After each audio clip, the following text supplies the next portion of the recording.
नमस्कार दोस्तों, मैं आशुतोष आप सभी का उत्कर्ष परिवार में हार्दिक स्वागत एवं अभिनंदन करता हूं। दोस्तों, करंट अफेयर्स की इस नई दुनिया में मैं आपका एक बार पुनः हार्दिक स्वागत और अभिनंदन करते हुए सुंदरकांड की एक पंक्ति कि वही है काज मोय हरस विशेषी के साथ शुरुआत कर रहा हूं, जिसका अर्थ है कि यदि किसी काम को प्रारंभ करने से पहले यदि हम अपने चेहरे पर एक मुस्कुराहट लाएंगे, आनंद का अनुभव करेंगे, तो हमारा कार्य अवश्य सफल होगा। मेरे प्यारे साथियों, मैं आप सभी हमारे साथ जुड़ रहे हैं अपने हंसते और मुस्कुराते चेहरों के साथ। मैं आपका कमेंट देख पा रहा हूं, तेजी के साथ बढ़ रहा है। मीना, राकेश, सुभाष, पुलकित, शशि, अर्चना, आप सभी का हार्दिक स्वागत और अभिनंदन करते हुए राजकुमार, आप सभी का हमें हार्दिक स्वागत और अभिनंदन करते हुए आज के सत्र को प्रारंभ करने जा रहा हूं। आपकी शुभकामनाओं को प्राप्त करते हुए मैं आज के सत्र का पहला प्रश्न आपके सामने लेकर हाजिर हूं। तो आपके सामने रहा आज का यह पहला प्रश्न है। पहला प्रश्न, मोटे अनाज से संचालित भारत के पहले एथेनॉल संयंत्र का उद्घाटन कहां किया गया? ऑप्शन ए है पुरी उड़ीसा, ऑप्शन बी है पूर्णिया बिहार, ऑप्शन सी है गांधीनगर गुजरात और ऑप्शन डी है अलवर राजस्थान। मेरे साथियों, इस प्रश्न का उत्तर बताने से पहले आपको जानना चाहिए कि एथेनॉल संयंत्र क्या है। एथेनॉल एक ऐसा पदार्थ है जिसको हम पेट्रोल में मिला करके उसकी ऊर्जा को, पेट्रोल की बचत करते हैं और उसकी उत्पादकता, पेट्रोल की गुणवत्ता पर कोई प्रभाव भी नहीं पड़ता है। इसीलिए इस समय एथेनॉल पर सरकार का बहुत जोर शोर से अभियान चल रहा है कि एथेनॉल का उत्पादन करें और पेट्रोल की मात्रा को बचाएं बिना गुणवत्ता गिराए। तो इसी के लिए एथेनॉल संयंत्र का उद्घाटन किया जा रहा है साथियों, जिसका सही उत्तर आप सभी लोग बता रहे हैं। मैं देख पा रहा हूं आप सभी लोग बता रहे हैं पूर्णिया बिहार, बहुत सही। ऑप्शन बी पूर्णिया बिहार, आप सभी लोगों ने सही उत्तर दिया है। और अच्छा, मैं अगले प्रश्न पर बढ़ने से पहले आप लोग हमें जरा बताइएगा कि मोटे अनाज वर्ष को यूएन ने किस वर्ष को मोटे अनाज के वर्ष के रूप में घोषित किया है? हाँ, आप सबके बहुत अच्छे उत्तर आ रहे हैं। बी उत्तर पूर्णिया बिहार। हाँ, अब आप बताइए ना कि यूएन ने किस वर्ष को मोटे अनाज के वर्ष के रूप में घोषित किया है? 2023। बहुत सही, आप लोगों के उत्तर आ रहे हैं 2023। बहुत अच्छा 2023 को यूएन ने मोटे अनाज वर्ष के रूप में किए। ज्वार, बाजरा, मक्का, ये सब मोटे अनाज के रूप में आते हैं मेरे साथियों, जिसका उत्पादन का लक्ष्य रखा गया है। इसके उत्पादन को बढ़ाने के लिए 2023 को मोटे अनाज के रूप में रखा गया है। और अभी आप बिहार के बारे में देखे होंगे कितनी राजनीतिक उठापटक यहां पर हुई है। राजनीति में हमारे वहां के मुख्यमंत्री नीतीश कुमार जी ने एनडीए से गठबंधन तोड़ लिया है। जी हां साथियों, एनडीए यानी नेशनल डेमोक्रेटिक अलायंस, राष्ट्रीय जनतांत्रिक गठबंधन से अपना नाता तोड़ करके उन्होंने राजद के साथ में राष्ट्रीय जनता दल यूनाइटेड, जिसके राष्ट्रीय अध्यक्ष लालू यादव जी हैं, उनसे मिलकर के उन्होंने बनाया है महागठबंधन और अपनी नई सरकार बनाई है और 8वीं बार मुख्यमंत्री बने हैं। इसीलिए साथियों, वहां के मुख्यमंत्री पुनः नीतीश कुमार जी बने हैं और वहां के उप मुख्यमंत्री श्री लालू जी के बेटे तेजस्वी यादव जी वहां के उप मुख्यमंत्री बने हैं। आशा करता हूं कि आप सभी को यह बात समझ में आया होगा। और एक बात तो बताना चाहता हूं कि जो नीतीश कुमार जी हैं, उनकी पार्टी का नाम है जनता दल यूनाइटेड साथियों, और जो तेजस्वी यादव जी की पार्टी का नाम है, उसका नाम है राजद यानी राष्ट्रीय जनता दल यूनाइटेड। ठीक है, तो इसी के साथ मैं अगले प्रश्न पर बढ़ता हूं। आपको पहला प्रश्न क्लियर हो गया होगा। हमारा अगला प्रश्न है कि वैश्विक सुरक्षा पहल किस देश ने पेश की है? वैश्विक सुरक्षा पहल या क्या है, इस पर हम चर्चा करने से पहले हम आपको ऑप्शन बताते हैं। ऑप्शन ए है चीन, ऑप्शन बी है अमेरिका, ऑप्शन सी है रूस, ऑप्शन डी है भारत। जी हां साथियों, तो इसका उत्तर होगा ऑप्शन ए चीन। ऑप्शन ए है चीन। इसके चीन ने वैश्विक सुरक्षा पहल की शुरुआत क्यों की? तो साथियों, क्योंकि भारत, जापान, अमेरिका और Australia, Bharat, Japan, America, Australia ने मिलकर के एक संस्था बनाया जिसका नाम है क्वाड। मेरे साथियों, क्वाड एक ऐसी संस्था है जो चीन को बहुत परेशान कर रही है। चीन की नाक में दम कर रखा है, तो वो संस्था का नाम है क्वाड। तो चीन ने इसी क्वाड के प्रत्युत्तर में एक प्रारंभ किया है वैश्विक सुरक्षा पहल, क्योंकि वो भी अपने आप को विश्व में स्थापित करने की पूरी कोशिश कर रहा है। इसीलिए उसने वैश्विक सुरक्षा पहल की शुरुआत की, जिसका उद्देश्य उसने बताया है कि हम पूरे विश्व में एक सुरक्षा का माहौल बनाने के लिए इसके उद्देश्य को लाए हैं। आगे देखना होगा मेरे साथियों कि क्या अपने उद्देश्य की पूर्ति कर पा रहा है। इसलिए इन सब बातों को देखते हुए अब हम बढ़ते हैं अपने अगले प्रश्न की तरफ। हमारा अगला प्रश्न है प्रश्न संख्या 3 है, विश्व प्रेस स्वतंत्रता सूचकांक 2022 में भारत कौन से स्थान पर है? मेरे साथियों, इसके ऑप्शंस हैं ए 142वें, ऑप्शन है बी 150वें, ऑप्शन है सी 125वें, ऑप्शन डी है 155वें। साथियों, इसका उत्तर आप लोग कमेंट बॉक्स में छापें। उससे पहले मैं आपको बताना चाहता हूं कि इस सूचकांक को जारी कौन सी संस्था करती है। तो इस सूचकांक को जो संस्था जारी करती है उसका नाम है R reporters without border. R से रिपोर्टर्स विदाउट बॉर्डर नामक संस्था जो है वह विश्व प्रेस स्वतंत्रता सूचकांक को जारी करती है। तो जो 2022 का सूचकांक है उसमें 180 देशों ने भाग लिया साथियों, और उन 180 देशों में हमारे भारत का जो स्थान रहा है वह रहा है 150वां, यानी ऑप्शन बी। ऑप्शन बी जो हमारा है 150वें स्थान पर भारत का स्थान है। परंतु इतना ही नहीं साथियों, कम प्रतियोगिता के इस युग में कंपटीशन बढ़ गया है, तो परीक्षा का पैटर्न भी, प्रश्नों के पूछने का पैटर्न भी बदल रहा है। अब तो पूछा जा रहा है, अभी हाल ही में उत्तर प्रदेश पात्रता परीक्षा पेट में एक प्रश्न आया था कि शांति सूचकांक में पहले स्थान पर कौन सा देश रहा है। तो इसीलिए हमारा जानना बेहद जरूरी है कि प्रथम 3 स्थान पर कौन से देश रहे हैं। तो आइए साथियों मैं बताता हूं एक ट्रिक के माध्यम से कि आप उसे कभी भूलेंगे नहीं। हमारा पहला इसका हमने ट्रिक बना है एनडीएस। इससे पहले हमने अभी आपको पहले प्रश्न में एनडीए के बारे में बताया था, तो वहां पर हमने ए की जगह केवल एस को कर दिया है, यानी कि पहले स्थान पर हमारा जो देश है वो है नॉर्वे, दूसरे स्थान पर जो हमारा देश है वो है डेनमार्क, और तीसरे स्थान पर जो हमारा देश है वो है स्वीडन। साथियों, मेरे प्यारे साथियों, पहले स्थान पर नॉर्वे है, दूसरे स्थान पर डेनमार्क है, और तीसरे स्थान पर अपना स्वीडन है। तो ये तीनों देश जो यूरोप के देश हैं, उनका नॉर्वे का पहला, डेनमार्क का दूसरा और स्वीडन का तीसरा स्थान है। अब ये प्रश्न अधिकतर क्वेश्चन में आते हैं, और एक प्रश्न आता है कि अंतिम पायदान पर कौन रहा है। यानी कि हम लोग बोलते हैं ना कि अंतिम पायदान पर, अंतिम से पहले स्थान पर कौन है, तो वह है उत्तरी कोरिया। जो उत्तरी कोरिया है वह 180वां स्थान लेते हुए पहले स्थान पर है। ठीक है, अब हम बढ़ते हैं अगले प्रश्न की तरफ। प्रश्न संख्या 4। भारत की पहली आदिवासी स्वास्थ्य वेधशाला की घोषणा किस राज्य द्वारा की गई है? ऑप्शन हमारे ए हैं Assam, option B Orissa, option C Kerala, option D Rajasthan. साथियों, सबसे पहले जब तक आप कमेंट बॉक्स में आपके उत्तर आ रहे हैं तो मैं आपको बताना चाहता हूं विश्व आदिवासी दिवस। तो विश्व आदिवासी दिवस कब मनाया जाता है, ये आप लोग कमेंट बॉक्स में छापिए। जी सर, हाँ, तो 9 अगस्त को विश्व आदिवासी दिवस मनाया जाता है। कब मनाया जाता है मेरे साथियों? 9 अगस्त को विश्व आदिवासी दिवस मनाया जाता है। ठीक है, और इसका जो सही उत्तर होगा इसका ऑप्शन बी उड़ीसा।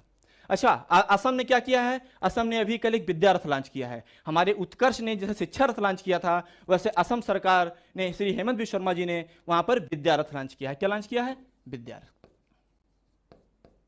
रथ लॉन्च किया है साथियों, जिसका उद्देश्य हर घर शिक्षा। जैसे हर घर तिरंगा अभियान चला, ऐसे उत्कर्ष ने लॉन्च किया था शिक्षा रथ, वैसे असम सरकार ने लॉन्च किया है विद्या रथ। अगले प्रश्न में बढ़ते हैं। हमारा अगला प्रश्न है, भारत का पहला फ्लो केमिस्ट्री टेक्नोलॉजी हब किस शहर में स्थापित किया गया? अब सबसे पहले हम इसके ऑप्शंस को पढ़ते हैं। ऑप्शन ए है हमारा हैदराबाद, ऑप्शन बी है हमारी मुंबई, ऑप्शन सी है जयपुर, और ऑप्शन डी है लखनऊ। साथियों, हम अपने उत्तर को बताने से पहले आप लोगों को बताना चाहते हैं कि फ्लो केमिस्ट्री टेक्नोलॉजी हब है क्या। तो सर, फार्मा इंडस्ट्री में अनुसंधान को बढ़ावा देने के लिए फ्लो केमिस्ट्री टेक्नोलॉजी का उपयोग किया जाता है। फार्मा यानी जो दवाएं हमारे यहां बनती हैं उसको हम फार्मा इंडस्ट्री बोलते हैं। वहां पर फ्लो केमिस्ट्री टेक्नोलॉजी का प्रयोग करके उसमें नए नए अनुसंधान किए जाते हैं साथियों। तो उसकी जो स्थापना की गई है वह की गई है हैदराबाद। हैदराबाद कहां की राजधानी है साथियों? हैदराबाद राजधानी है तेलंगाना की। किसकी राजधानी है? तेलंगाना की। और तेलंगाना साथियों 2 जून 2014 को एक राज्य के रूप में निर्मित हुआ था। अगला प्रश्न हमारा, 5 मई 2022 को विश्व खाद्य पुरस्कार 2022 किसे दिए जाने की घोषणा हुई है? ऑप्शन ए है doctor Cynthia Rosenzweig, option B है doctor Shakuntala Harak Singh, option C है डॉक्टर रतन लाल, और ऑप्शन डी है डॉक्टर मनीष जोशी। तो इस प्रश्न के उत्तर से पहले मैं आपको बताना चाहता हूं विश्व खाद्य पुरस्कार। मेरे प्यारे दोस्तों, विश्व खाद्य पुरस्कार की जो शुरुआत की वो पूरे विश्व में हरित क्रांति के जनक नॉर्मन ई बोरलॉग के द्वारा 1986 में इसकी शुरुआत की गई, और अपने देश के हरित क्रांति के जनक एस स्वामीनाथन जी को 1987 में पहला भारतीय और विश्व के भी पहले वो थे जिनको विश्व खाद्य पुरस्कार दिया गया। साथियों, तो इस प्रश्न का हम सही उत्तर बताएं तो इसके हैं डॉक्टर सिंथिया। डॉक्टर सिंथिया जी को विश्व खाद्य पुरस्कार 2022 दिया गया है। शकुंतला हरक सिंह को 2021 का विश्व खाद्य पुरस्कार दिया गया है, तो वहीं रतन लाल जी को 2020 का खाद्य पुरस्कार दिया गया था। साथियों, इसलिए तीनों ऑप्शंस आपको याद हो गए होंगे। और एक नॉलेज आपको देना चाहता हूं मेरे साथियों कि विश्व खाद्य दिवस 16 अक्टूबर को मनाया जाता है। 16 अक्टूबर को मनाया जाता है। और साथियों, अब हम बढ़ते हैं अपने अगले प्रश्न पर। चर्चा में रहा चक्रवात आसानी का नामकरण किसके द्वारा किया गया है? ऑप्शन ए है हमारे पाकिस्तान, ऑप्शन बी है यमन, ऑप्शन सी है भारत, ऑप्शन डी है श्रीलंका। तो मेरे प्यारे साथियों, हम इस प्रश्न करने से पहले अपने प्यारे भारत का नक्शा बनाने जा रहे हैं। यह है हमारा प्यारा भारत। दोस्तों, सुंदर होंगे बहुत देश, बहुत बड़ी है यह धरती, पर अपनी माँ तो अपनी है, अमित प्यार है जो करती। तो यह है हमारा प्यारा भारत, और हमारे प्यारे भारत के नीचे है श्रीलंका। तो जो आसानी चक्रवात आया वह आया बंगाल की खाड़ी में। कहां आया मेरे साथियों? बंगाल की खाड़ी में। चक्रवात के केंद्र में लो प्रेशर होता है और बाहर हाई प्रेशर होता है साथियों, जो घन चक्कर के आकार कर घूमकर विनाश का कारण बन जाता है। तो इसीलिए साथियों, आसानी का चक्रवात आया और उसने बहुत तबाही मचाई, और इसका नामकरण किया तो श्रीलंका ने नामकरण किया। किसने नामकरण किया साथियों? श्रीलंका। और यह एक सिंहली भाषा का शब्द है मेरे प्यारे साथियों, जिसका अर्थ होता है क्रोध। इसलिए मेरे साथियों, इसका नामकरण श्रीलंका ने किया। पाकिस्तान ने जो किया उसका नाम रखा था गुलाब। पाकिस्तान ने भी चक्रवात का नाम रखा था जिसका नाम था गुलाब। अब हम बढ़ते हैं अपने अगले प्रश्न पर। तो बंगाल की खाड़ी में आसानी चक्रवात आया हुआ था। हमारा अगला प्रश्न है कि 26 से 28 मई 2022 तक तीसरा ग्लोबल ऑर्गेनिक एक्सपो 2022 कहां आयोजित किया गया साथियों? इसके ऑप्शंस हैं गोरखपुर, पहला ऑप्शन है A Gorakhpur, option B Bhopal, option C Udaipur, और ऑप्शन डी नई दिल्ली। तो इसके सही उत्तर पाने से पहले हम बताएंगे भारत में जैविक खेती करने वाला पहला राज्य कौन सा है। साथियों बताइए कमेंट बॉक्स में। जी हाँ, आप सबके उत्तर आ रहे हैं, बहुत अच्छा। इसका उत्तर होगा सिक्किम। सिक्किम एक ऐसा राज्य है जिसने पहला राज्य था भारत का जो ऑर्गेनिक खेती प्रारंभ कर दिया है। तो इसी प्रकार ऑर्गेनिक एक्सपो का शुभारंभ कहां किया गया? तो यह किया गया अपने नई दिल्ली में, जिसमें ऑर्गेनिक प्रोडक्ट्स को बढ़ावा देने के लिए या पूरे विश्व की तमाम कंपनियां जुटी और वहां पर उन्होंने यह सम्मेलन किया नई दिल्ली में। ठीक है सर। अब हम अगले प्रश्न पर बढ़ते हैं। हमारा अगला प्रश्न है, प्रधानमंत्री नरेंद्र मोदी ने कहां पर विश्व के पहले नैनो यूरिया तरल संयंत्र का उद्घाटन किया है? ऑप्शन ए है पटियाला पंजाब, ऑप्शन बी है ओसिया जोधपुर, ऑप्शन सी है कलोल गुजरात, ऑप्शन डी है पुरी उड़ीसा। तो साथियों, इस प्रश्न पर पहुंचने से पहले मैं नैनो यूरिया क्या होता है इसके बारे में आपको बताना चाहता हूं। मेरे प्यारे साथियों, हम सभी किसान के बेटे हैं और खेतों में अपने पिता को 50 किलो यूरिया की बोरी साइकिल पर लेकर जाते देखा होगा, और देखा होगा किस प्रकार खेतों में उसको लाद कर ले जाते हैं और वहां पर उसकी बुआई करके अनाज का उत्पादन करते हैं। कोरोना में जब सब बंद हुआ तो हमारे किसानों ने हमारी अर्थव्यवस्था को थामा। तो उन्हीं की बातों को ध्यान में रखते हुए, उन्हीं की समस्याओं को ध्यान में रखते हुए मेरे प्यारे साथियों, नैनो यूरिया का आविष्कार किया गया, जिसने एक बोरे भर की यूरिया को एक बंद बोतल के डिब्बे में ला करके रख दिया साथियों। जी हां, नैनो के एक डिब्बे में भर के एक डिब्बे में यूरिया आएगा और उसको खेतों में छिड़काव करेंगे और उतना ही उत्पादन होगा जितना 50 किलो की यूरिया से होता है। ठीक है साथियों, तो नैनो यूरिया ये होता है कि एक बोरे से एक डिब्बे में यूरिया आ गया है। तो इसका सही उत्तर होगा हमारा कलोल गुजरात। ठीक है साथियों, हमारा इसका आंसर होगा कलोल गुजरात। अब हम बढ़ते हैं अपने अगले प्रश्न की तरफ। हमारा अगला प्रश्न है कि 26 मई 2022 को किसे अंतर्राष्ट्रीय बुकर पुरस्कार 2022 से सम्मानित किया गया? हमारे ऑप्शन ए हैं डेविड डियोप और अन्ना मोस्कोवाकिस, और ऑप्शन बी हैं ओल्गा टोकार्जुक और क्लाउडिया पिनेरियो, ऑप्शन सी हैं गीतांजलि श्री और डेजी रॉकबेल, ऑप्शन डी हैं बोरा चुंग और मार्के लुकास। जी हाँ साथियों, ये चारों ऑप्शंस आपने पढ़ लिए होंगे। अब मैं इसके सही उत्तर जाने से पहले बताना चाहता हूं कि अंतर्राष्ट्रीय बुकर पुरस्कार है क्या। तो अंतर्राष्ट्रीय बुकर पुरस्कार अंग्रेजी भाषा के इतर अन्य भाषाओं को अंतर्राष्ट्रीय महत्ता प्रदान करने के लिए यह पुरस्कार दिया जाता है। और इस पुरस्कार का मतलब है कि अन्य भाषा, अंग्रेजी के अलावा अन्य भाषाओं को एक वैश्विक मान्यता प्रदान करना। तो इस पुरस्कार को जिसने प्राप्त किया है वो हमारी भारतीय हैं, गीतांजलि श्री और डेजी रॉकवेल। तो गीतांजलि श्री और डेजी रॉकवेल, गीतांजलि श्री जी ने एक पुस्तक लिखा था जिसका नाम था रेत की समाधि। क्या था? रेत की, जी साथियों, रेत की समाधि। और इसका अंग्रेजी अनुवाद किया टैम्ब ऑफ सैंड। जी हाँ साथियों, इस पुरस्कार का इस पुस्तक का अंग्रेजी अनुवाद किया डेजी रॉकवेल जी ने। और ये उत्तर प्रदेश के रहने वाले हैं गीतांजलि श्री जी, और इनको अंतर्राष्ट्रीय बुकर पुरस्कार मिला। यह प्रश्न एग्जाम में जरूर छपेगा साथियों, इसको आप पुस्तक में नोट कर लीजिएगा।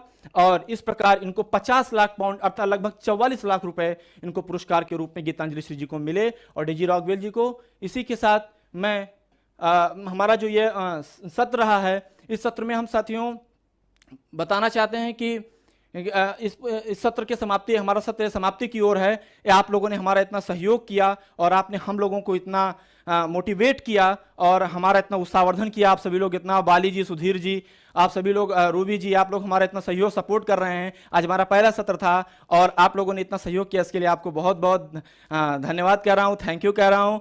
और बहुत अच्छा लगा आप लोगों को देख करके। और मैं अपनी वाणी को विराम दूं उससे पहले मैं एक लाइन बोलना चाहता हूँ। मैं अपनी कुछ पंक्तियों के साथ अपनी बात को विराम देना चाहता हूं कि गहन सघन मनमोहक तरुवन, गहन सघन मनमोहक तरुवन मुझको पास बुलाते हैं, किंतु किए जो वादे खुद से याद मुझे आ जाते हैं, किंतु किए जो वादे खुद से याद मुझे आ जाते हैं। अभी कहाँ आराम बदा, अभी कहाँ आराम बदा, अभी कहाँ आराम बदा, मूक निमंत्रण छलना है, अभी कहाँ आराम बदा, मूक निमंत्रण छलना है। अरे अभी तो मिलो मुझको, मिलो मुझको चलना है, अरे अभी तो मिलो मुझको, मिलो मुझको चलना है। इसी के साथ आज का यह सत्र मैं समाप्त करता हूं। पुनः मैं आपसे एक बार फिर मिलूंगा, तब तक के लिए जय हिंद, जय भारत।